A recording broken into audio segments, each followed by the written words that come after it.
ekonomi untuk menggerakkan sektor real.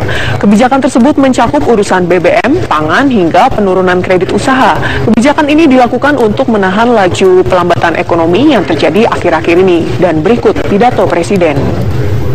Langkah konkret yang telah dilakukan pemerintah antaranya adalah pengendalian harga komoditi pokok seperti BBM dan pangan,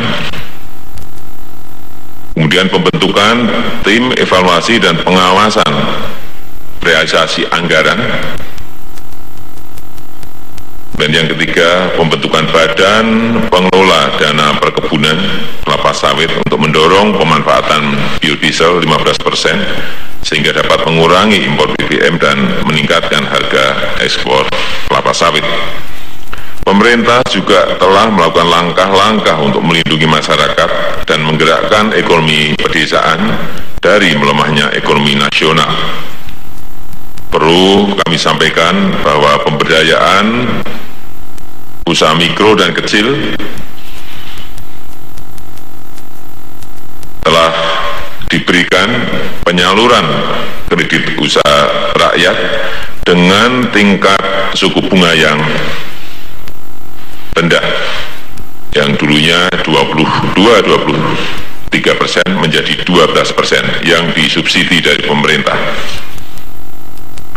Kemudian percepatan pencairan dan penyederhanaan pemanfaatan dana desa untuk pembangunan infrastruktur di pedesaan secara padat karya, dan juga penambahan alokasi beras sejahtera Rastra bulan 13 dan bulan 14, artinya ada tambahan selama 2 bulan bagi masyarakat yang berpendapatan rendah.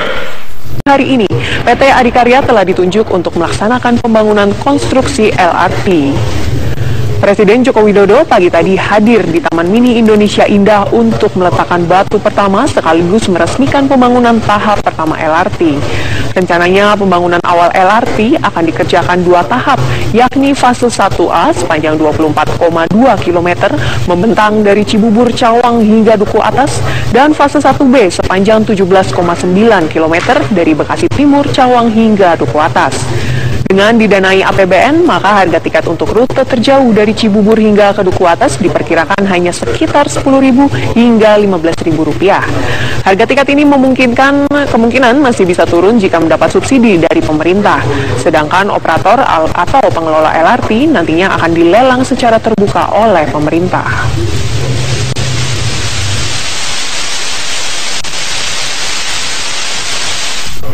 Presiden Joko Widodo mengumumkan Yusuf Kala malam ini dirawat di Rumah Sakit Cipto Mangunkusumo RSCM Jakarta. Yusuf Kala menjalani perawatan sejak petang tadi. Menurut Kepala Staf Kepresidenan Teten Mas Duki, Presiden Joko Widodo sempat menjenguk Yusuf Kala malam ini. Meski demikian, belum ada keterangan resmi terkait kondisi kesehatan Yusuf Kala saat ini. Sebelumnya, Wapres sempat melakukan general check-up di RSCM usai menghadiri kuliah umum di UI Salemba. Karena menjalani perawatan, sejumlah agenda Wapres pada Rabu ini terpaksa dibatalkan.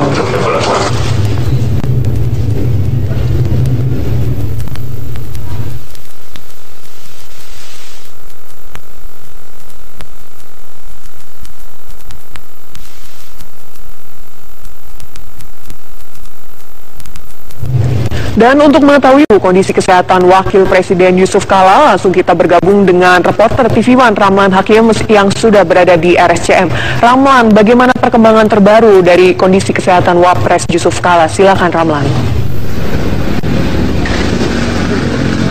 Baik Florentia dan juga pemirsa, dari informasi yang kami dapatkan dari Sekretaris Wakil Presiden Muhammad Umar, yang menyatakan bahwa informasi yang beredar di masyarakat terkait dengan pemasangan ring, itu hal tersebut belum diketahui atau belum dapatkan dari pihak Seswampres. Sedangkan dari pihak Sekretaris Wakil Presiden sendiri membantah adanya pemasangan ring ataupun stand yang dipasang di jantung terkait dengan kesehatan dari Wakil Presiden Republik Indonesia Yusuf Kala. Sedangkan untuk kondisi pada malam hari ini memang di luar RSCM dapat saya gambarkan sedikit. Saat ini sudah tidak ada mobil-mobil dari beberapa personil penjaga kepresidenan atau beberapa mobil-mobil lainnya yang tadi sempat nampak berada di depan RSCM, namun pada sekarang atau pada saat ini sudah tidak terlihat lagi. Untuk kondisi wartawan memang saat ini masih menunggu adanya klarifikasi ataupun adanya pernyataan resmi yang dikeluarkan dari pihak istana terkait dengan bagaimanakah sebenarnya kondisi dari Wakil Presiden Republik Indonesia Yusuf Kala.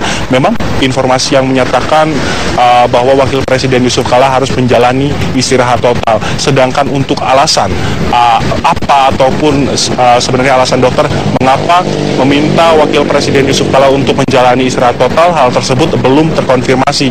Sedangkan kami juga sudah sempat meminta ataupun mencari pihak dokter yang berada di Rumah Sakit Cipto Mangunkusumo, terutama di bagian kencana ini, terkait dengan bagaimana kondisi ataupun apa alasan terkait dengan dimintanya Wakil Presiden Republik Indonesia Yusuf Kala untuk beristirahat total belum didapatkan. Dan dari pihak Sekretaris Wakil Presiden Republik Indonesia Bapak Muhammad Umar, dia juga menambahkan bahwa rencananya besok Bapak Wakil Presiden Yusuf Kala sudah dapat kembali ke kediamannya, sedangkan untuk agenda-agenda terkait dengan kegiatan Bapak Yusuf Kala nantinya memang belum dapat dilakukan ataupun masih dalam status cancel ataupun dibatalkan, karena memang besok rencananya Bapak Yusuf Kala akan menjalani serangkaian acara, diantaranya akan menjalani ataupun akan berangkat ke daerah di luar Jakarta yang rencananya akan diagendakan. Untuk sementara itu, Flore, saya kembalikan ke Anda di studio. Baik, terima kasih banyak atas informasinya. Ramlan Hakim mengabarkan langsung dari RSCM Jakarta. Kita bangun Kusuma RSCM Jakarta. Yusuf Kala menjalani perawatan sejak petang tadi. Langsung saja kita bergabung dengan reporter TV1, sudah ada Ramlan Hakim di sana. Ramlan, silakan dengan laporannya. Baik Caca dan juga pemirsa TV One, memang berdasarkan informasi yang kami kumpulkan, Bapak Hussein Abdullah, yakni juru bicara Yusuf Kala, mengatakan bahwa agenda Yusuf Kala ke RSCM sebenarnya bukan merupakan agenda untuk medical check-up, akan tetapi agenda untuk menjalani bedah buku. Akan tetapi atas saran dan juga atas inisiatif dari para dokter RSCM, akhirnya Yusuf Kala mau untuk dilakukan general check-up. Setelah general check-up tersebut, akhirnya Yusuf Kala tidak menjalani agenda-agenda berikutnya, yakni agenda yang berada pada siang hari tadi dan juga pada petang hari tadi. Dan pada malam hari ini memang kami melihat bahwa kondisi RSCM memang masih sepi, namun tadi sempat Bapak Presiden Republik Indonesia Joko Widodo mendatangi RSCM untuk menjenguk Bapak Yusuf Kala, dan sudah dipastikan bahwa besok pun Bapak Wakil Presiden Yusuf Kala masih harus menjalani istirahat total dikarenakan agenda yang seharusnya ia jalani di Gorontalo di-cancel ataupun dibatalkan. Caca, saya kembalikan ke Anda. Baik, bagaimana dengan informasi Ramlan bahwa dikabarkan dikabarkan bahwa saat ini informasi yang beredar bahwa besok Bapak Wakil Presiden bisa dapat pulang, apakah benar seperti itu? Caca, untuk informasi tersebut memang masih terus kami klarifikasi, namun dari pihak istana menyatakan untuk agenda-agenda Yusuf Kala yang lain seperti agenda mengunjungi daerah Gorontalo sudah dapat dipastikan di-cancel ataupun dibatalkan. Namun untuk kepulangan dari Bapak Yusuf Kala memang kami belum mengetahui hal tersebut, akan tetapi kami terus menggali informasinya dari RSCM Kenanga di sini. Caca. Baik, terima kasih. Ramlan Hakim mengabarkan langsung dari RSCM Jakarta. Demikian kabar terkini pemirsa, dan Anda dapat kembali menyaksikan acara kami selanjutnya. Terima kasih. Hebat melanda permukiman padat penduduk di Kapuk 1 Penjaringan, Jakarta Utara. Api berasal dari salah satu rumah warga yang kemudian merembet ke sebuah gudang plastik yang berada dekat dengan lokasi kebakaran. Selain membakar rumah warga dan gudang plastik, api dengan cepat merambat ke ratusan rumah warga lainnya. Hembusan angin serta material rumah warga yang mudah terbakar membuat api dengan cepat membesar. Akibatnya, sejumlah warga panik dan berupaya menyelamatkan barang-barang berharga milik mereka. Sejumlah warga juga menangis saat mengetahui rumah milik mereka hangus terbakar. Belum diketahui penyebab pasti kebakaran, namun diduga api muncul akibat konsleting listrik.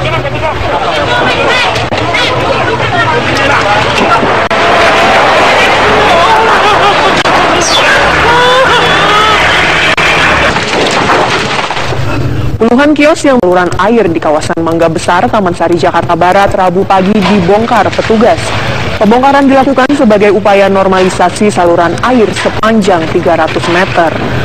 Total terdapat 158 kios yang dibongkar oleh petugas gabungan Sudin PU Tata Air dan Sudin Kebersihan serta Satpol PP Jakarta Barat. Pembongkaran ini mendapatkan penolakan dari para pemilik kios yang tergabung dalam UMKM Jakarta Barat. Mereka membantah adanya sosialisasi pembongkaran yang dilakukan Pemkot Jakarta Barat sebelumnya. Mereka bahkan mengaku dipungut biaya oleh oknum tertentu selama berjualan. Pemkot Jakarta berencana memindahkan para pedagang ke Pasar Jembatan 5 Tambora, Jakarta Pusat. Setelah seluruh bangunan selesai dibongkar, Pemkot Jakarta Barat berencana akan mengeruk saluran air untuk mengantisipasi banjir saat musim hujan. Orang sebelum dibongkar makasih konfirmasi dulu sama warga ini nggak ada. Pemirsa, sejumlah daerah di